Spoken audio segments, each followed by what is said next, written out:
धन्यवाद आशाताई. ही जी तुम्ही आता ऐकली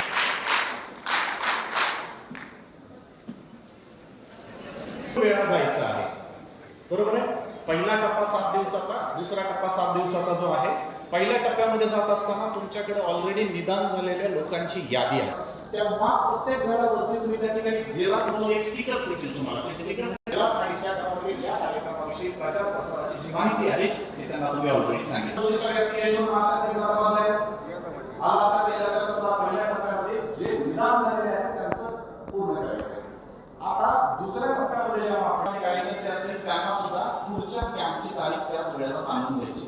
का? कारण पुढचा कॅम्प तुमच्यासाठी आता काय आहे, नवीन रुग्ण शोधण्यासाठीचा कॅम्प. या पुढच्या काहीतरी बोलायचं आणि नेमके हे दोन्हीही द्वय हे दोघेच व्यक्ती होते शपथविधी घेणार. तिसऱ्यांदा या राज्याचे मुख्यमंत्री झाले, अजूनही भविष्यामध्ये राहावे आणि यापेक्षा सुद्धा भविष्यामध्ये इतक्या लवकर आम्ही ती म्हणणारच नाही. इतक्या लवकर वरची उडी त्यांनी मारूच नाही. पण एकदा या महाराष्ट्रातल्या मराठी मनामध्ये एक शंका आहे. यशवंतराव चव्हाण साहेबांना संधी नाही मिळाली, वसंतदादांना संधी नाही मिळाली, पवार साहेबांना संधी मिळेल असं वाटत होतं, त्यांना सुद्धा संधी नाही मिळाली. माननीय प्रणवजी महाजन साहेब हे त्या पदाच्या शर्यतीपर्यंत गेलेले एक नेतृत्व मराठी माणूस होतं, त्यांना संधी मिळाली नाही. आणि आता गडकरी साहेब त्या पदापर्यंत जातील अशी सुद्धा अपेक्षा आम्ही व्यक्त केली होती. ते जावं त्याच्याबद्दल आमच्या मनामध्ये काही शंका नाही. परंतु जी हुरहुर या मराठी मनाच्या मनामध्ये आहे त्या पदापर्यंत देवेंद्र फडणवीस जावे एवढीच त्यांना मी करतो. आणि त्याच्याबरोबर तुमचंही सगळ्यांचं आरोग्य चांगलं राहो, गरीबाच्या गरीब माणसाचं आरोग्य चांगलं हो यासाठी प्रयत्न करा. आणि रितेश पाटील त्यांचे सर्व सहकारी दोन्ही सीएस आमच्या इथले राजेश पण आलेले मोराळे साहेब सगळे अधिकारी या सगळ्यांच्या बरोबर तुम्ही सगळ्यांनी काम करून गरीबातल्या गरीब माणसाला त्या ठिकाणी सहकार्य करावं, साथ द्यावी. आणि महाराष्ट्रामध्ये कुठेही झाला नाही एवढं मोठं आरोग्य अभियान हे आष्टी मतदारसंघात व्हावं एवढीच विनंती करतो. आणि आशाताई आणि जनता कोणाला उभं राहायचं इच्छुकडे काय कमी नसतात. बरेचसे जण फॉर्म भरण्यापर्यंत जात नाहीत, ते आम्हाला माहित असतात. यांचा नंबर फॉर्म भरायला सुद्धा लागणार नाही, ते आम्हाला लागू करायला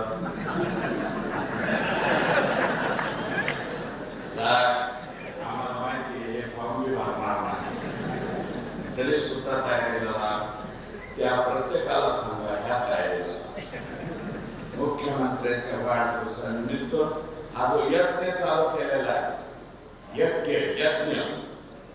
या यज्ञाच्या तयारीला लागा, लोकांच्या दारापर्यंत जा, लोकांचं काय दुखणे ते बघा. आणि गोरगरीब सगळ्या गरिबांना याच्यातनं कसा फायदा होईल याचा उपयोग आपण करून घेऊया. माझी विनंती की आपल्याकडं ओमप्रकाश शेटे साहेब सुद्धा आता बऱ्यापैकी तिकडनं पण आपल्याला मदत, पण सर्वाधिक मोठी मदत ही मुख्यमंत्री तिथं नाव गेलं सुरेश दास की लगेच पास. त्याच्यामुळे आम्हाला फायदा कुठल्याही रुग्णात आता आमची ख्याती आष्टी मतदारसंघापुरती मार्केट नाही राहील, त्याच्या पलीकडचे लोक आम्हाला फोन करा पाहुण्या राहुल्या याचे मारून. आणि लोक आता स्वतःहून व्हिडिओ काढायला, मी आजच एक व्हिडिओ पाहिला, कोण विकास सानप आनंदराव इथला एक मुलगा आहे, त्याच्या आजोबाचं ऑपरेशन होतं आणि त्याला 80,000 रुपये काहीतरी आपल्याकडनं मदत झाली. काल नागेशवाडी ही कुठलं गाव आहे, पाठवता आलं नागेश, पण त्याचे आजोबा कुठले होते बडेवाडीचे, त्यांचं ऑपरेशन झालं, त्यांना 80,000 मिळाले. त्याचा काका आहे, त्या काकाच्या म्हणजे त्यांच्या शाळूच्या मुलाने मला फोन केला की बाबा आमचं ऑपरेशन झालं तुमचं. स्वतः व्हिडिओ काढून होता त्यावेळेस खूप बरं वाटतं. कारण ही सेवा ही खरंच ईश्वर सेवा, ही खरीच मनापासूनची सेवा. म्हणून तुम्ही थोडंसं सहकार्य करा, साथ द्या.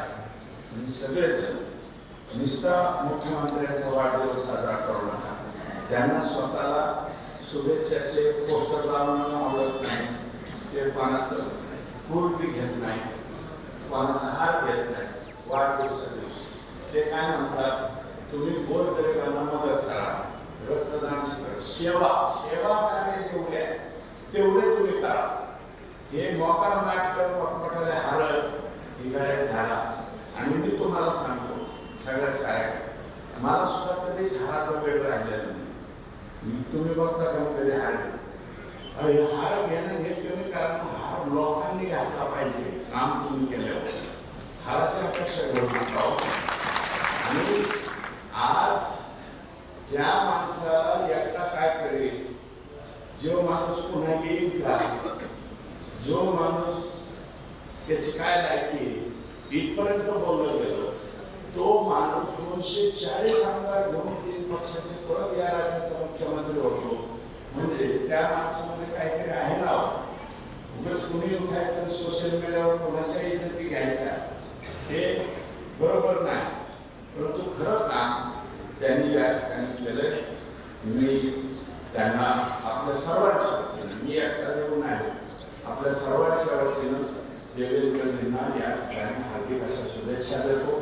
तुमचं पुढील आयुष्य सुद्धा हे अतिशय चांगलं जावं, आरोग्य तुमचं चांगलं राहावं, तुमचं आरोग्य चांगलं राहणं या महाराष्ट्राच्या दृष्टीनं अत्यंत फायदेशीर आहे. कारण तुम्ही एक इन्फ्रास्ट्रक्चर मॅन सुद्धा आपल्याला म्हणता येईल. शेतीच्या बाबतीतला सुद्धा चांगला, आरोग्याच्या बाबतीतला सुद्धा चांगला. हे सर्वांग सुंदर अशी कल्पना ज्यांच्या मनामध्ये येते, त्याच्यामध्ये सर्वसामान्य लोकांचा फायदा होतो. म्हणून त्यांना आता त्यांचं वय जे आहे ते काय फार झालेलं नाही. 56 वर्ष मला वाटतं आज संपत असतील, 57 वर्ष चालू होईल. राजकारणामध्ये हे वय म्हणजे आताशी कुठं सुरुवात असते. परंतु काही लोकांची जीवनामध्ये लवकर शुभारंभ मिळतो.